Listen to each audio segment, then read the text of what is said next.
like that. So, please, if I bore you, I apologize. And I apologize, the slides are kind of small, which is why we handed out copies. But our fund balance and understanding why it exists, it's not equal to cash in the bank. It's essentially our liquid assets, less any liabilities. For the district, the three most common are committed fund balance, assigned fund balance, and unassigned. For those of you that don't understand those, a committed fund balance is constrained to be used for a specific purpose, which the board does through an actual motion. So you would have to put a motion on the board, commit that fund balance for that specific purpose, and that's the only way it can be used unless that motion is met with an equal motion to remove it. Assigned fund balance, again, these are intended balances to be used for a specific purpose, granted to by the board, by an authority, such as a business administrator or a committee, and then unassigned fund balance is available for any purpose. So those are the three main types. There's also non-spendable and restricted, which are much less common. Those are typically controlled by external parties or legislation. So now that we have a kind of basic understanding of fund balance, in the Auditor General's report that was produced for the Lehigh Area School District, it is recommended that school districts maintain an unrestricted fund balance of no less than 2 months of operating expenditures. So for the Lehigh Area School District, based on current spending, that's $7.2 million. So why is that? Well, for a couple of reasons. And listed up there, May through August is the most critical time of year for a school district. Obviously we get no tax money at that time of the year. In addition, state funding dries up. We get our last payment in June. So we have to bridge that gap, July and August, before we start collecting tax revenue again. And with very little fund balance, a delay in a state-approved budget could mean we would be running out of money and asking for a loan. So Lehigh Area School District's unassigned fund balance at the year-end 2021 was $4,444,947. This is accounting for money owed to the food service, money owed by the food service fund, which is likely not going to be paid back. If you recall, last year we wrote off approximately $483,000, and we were able to pay back $100,000 to the general fund. So again, our general fund can be used to bridge gaps in state funding and delays, which are always a possibility. It obviously appeals to lenders if we want to float a bond, hopefully not anytime soon.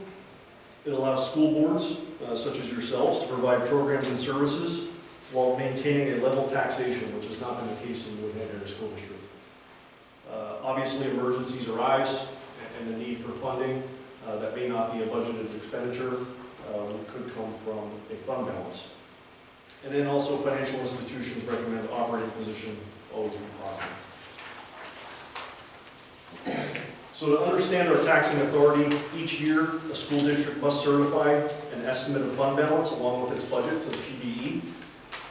No district shall approve an increase in real property taxes unless it has adopted a budget that includes an estimated ending unreserved, undesignated fund balance less than or equal to the percentage outlined by PDE. So for the Lehigh Area School District, 8% is based on a budget greater than $19 million.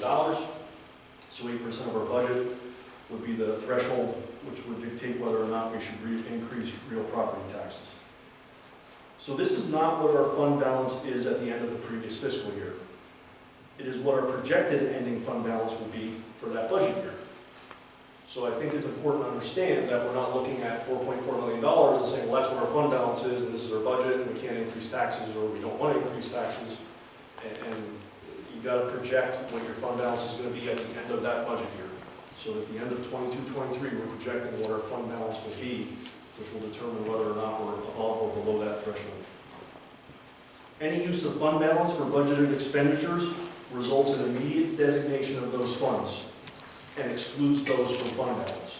So if by the graces of your good nature you propose no tax increase, all that money gets automatically designated from the fund balance, and our fund balance no longer contains that money.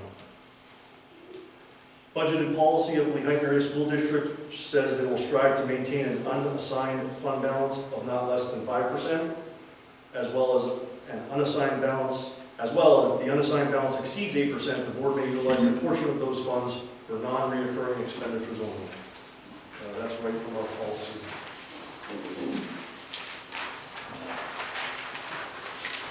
In addition, when we built this budget, and I think I've tried to provide as much information as possible, I think it was a 70-page budgetary document that I sent to the board.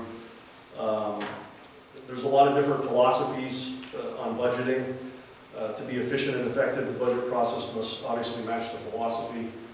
Consistently inaccurate budget estimates can lead to excessive fund balances, as Mr. Bradley so mentioned the district had before, as well as possibly some other districts in the area. And equally, it can lead to financial distress. So if we're not properly generating a budget, and we're underestimating expenditures or overestimating revenues, we can put ourselves in a negative situation very quickly. A small imbalance of expenditures and revenues can have a compound effect on future tax increases, which I believe is what we've seen over the past 3 years due to unlevel tax increases for a 10-year period. And I think I threw this out there in my last presentation, but I think it's worth revisiting. If you have a $43 million budget with an 8% fund balance and no increase in revenue and a 5% increase in expenditure, you deplete $2.1 million of fund balance in 1 year. So your fund balance can erode very quickly by not having an increase in revenue. So what assumptions and projections are we making when we consider our budget? Obviously, there's lots of things that we'd like to consider. State budgets being approved, obviously, hopefully with a portion, a large portion of what the governor has thrown out there.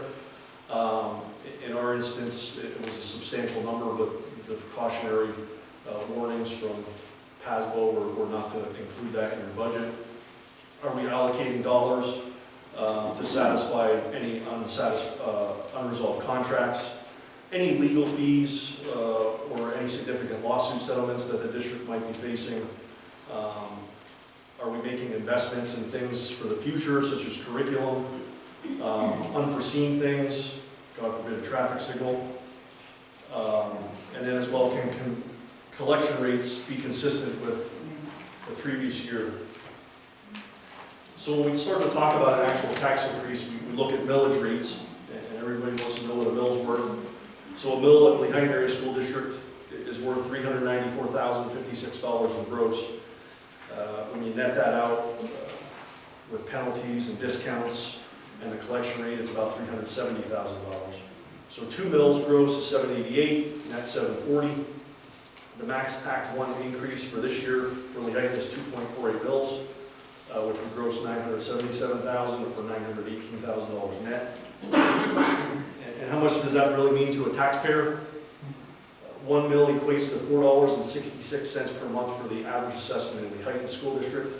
7,174 properties are below that average. 2,378 properties are above that average.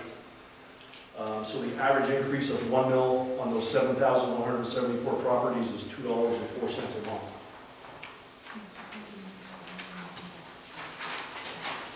So when we actually start to talk about our numbers and our budget at a glance, salaries and benefits, which is your largest portion of your budget, proposed budget of $15.3 million for salaries and $13.3 million for benefits, a pretty substantial increase.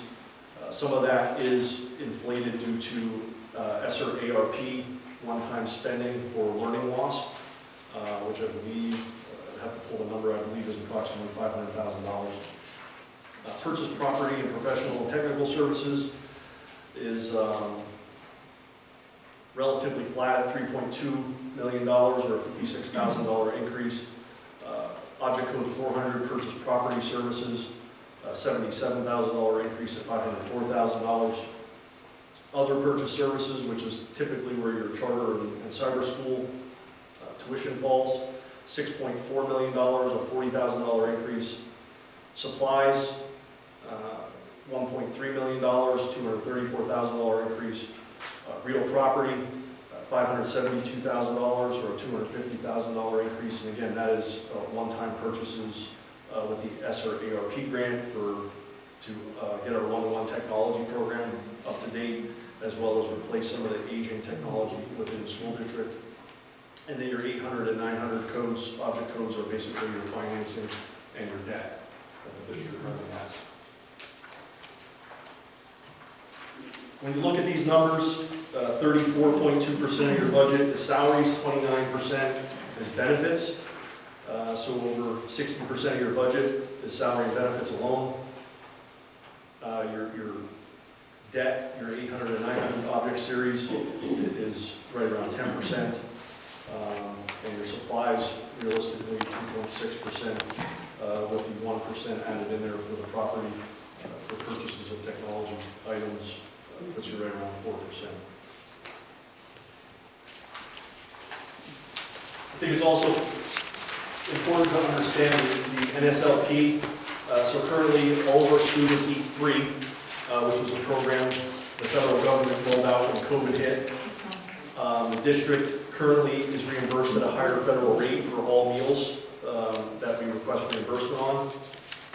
Those government-created waivers will expire in June of 22.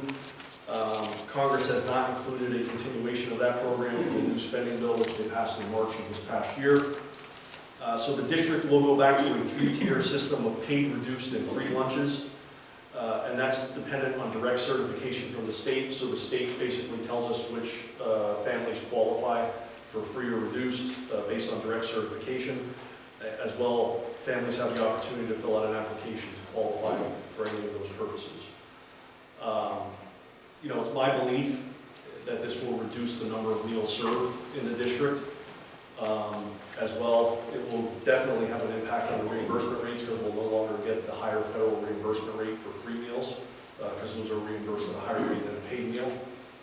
But I think more importantly, you put the money aside, kids aren't getting meals. And that's not acceptable to me as a family, a person.